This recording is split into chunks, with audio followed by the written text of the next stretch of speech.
Look, I interviewed Alan Dershowitz, who was Epstein's lawyer during the Florida case. Right. So he knows Epstein. He's worked with him closely for a long time, got paid by him, had to have serious off-the-record conversations and so forth. I asked him, do you think Epstein killed himself or was it a conspiracy? And then on August 10, 2019, they found him hanging in his jail cell.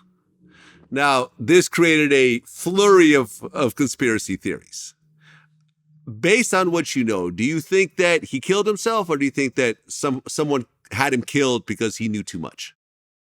The theory that he was killed because he knew too much is silly, because nobody would believe anything he said. He had no credibility at all. And so there'd be no benefit to killing him. I think he killed himself with the help of prison guards. I think he paid off prison guards to turn off the cameras, to turn their backs. I don't think he could have committed suicide by himself, but I do think he decided he could not spend the rest of his life in rat-infested jail cells, and that it would be easier for him to end it than to just spend the rest of his life suffering in prison. That was his decision, and he acted on it, but I think with the help of other people. He said, I think he killed himself. I said, why?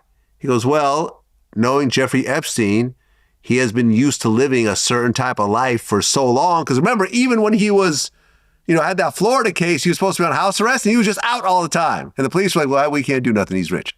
So he never really had any negative things that happened to him during the majority of his life, right? If not his whole life. And suddenly he's in a prison cell. He's never getting out. Everyone's calling him a pedophile. What do you have to look forward to at this point? I mean, me and you have lived pretty nice lives for, let's say, the last decade. Yeah.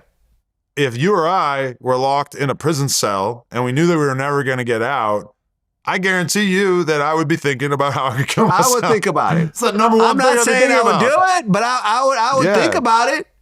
Like, what am I looking forward to? Yeah.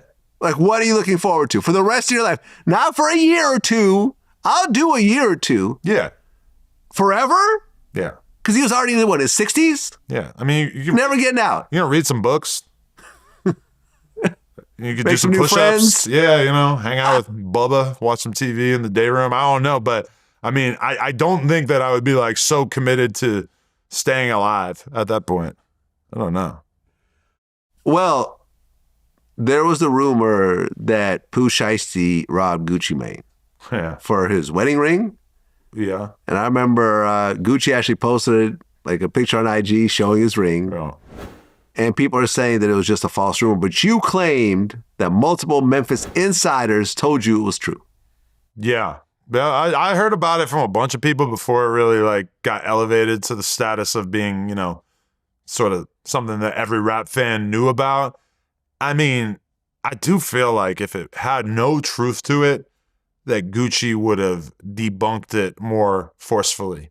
I'm not saying that he necessarily took the ring from him, but it does seem like, Gucci Mane very much had plans on Pooh Shiesty being, his artist and continuing to work with him. When he got out of prison, he posted up a photo of him and was real excited about it. And I mean, we haven't necessarily seen that that Yo Gotti's embracing Pooh Shiesty on the level of him really being a CMG artist. But it just seems like if there was no truth to this rumor, somebody would have said something.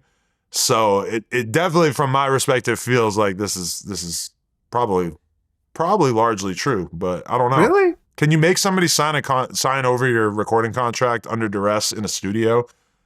I don't know. But is Gucci Mane going to fight it in court? Is Gucci Mane ever going to admit that he was robbed or pressured to do something like that? I mean, I see your point. Yeah. I see your point. Let's just say that, he was forced to sign over the contract. Would he actually ruin his image by saying, hey, I got punked? Yeah. Big bad Gucci Mane, the boogeyman of the South. Yeah.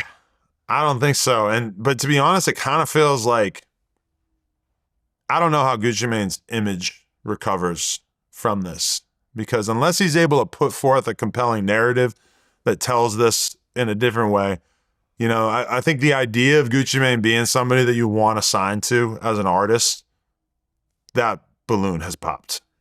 Well, you could say that, or you could also look at his track record and say that he's actually put on a lot of artists, more so than almost every other rapper. I agree, but that was a long-ass time ago. Was a long-ass all time of the ago. artists that he signed in the modern era, besides Pooh Shiesty and maybe like Fujiano, you know, Big Scar was seemingly doing pretty all right before he passed. But I mean, number one, again, people love conspiracy theories, and like if you really like list out all of the artists who have been signed to 1017 over the last 10 years, it's not a rosy outlook for most of them. A lot of them died. A lot of them, you know, just ended up in fucked up situations. Lil Wop went trans on us. Little Wop did go trans.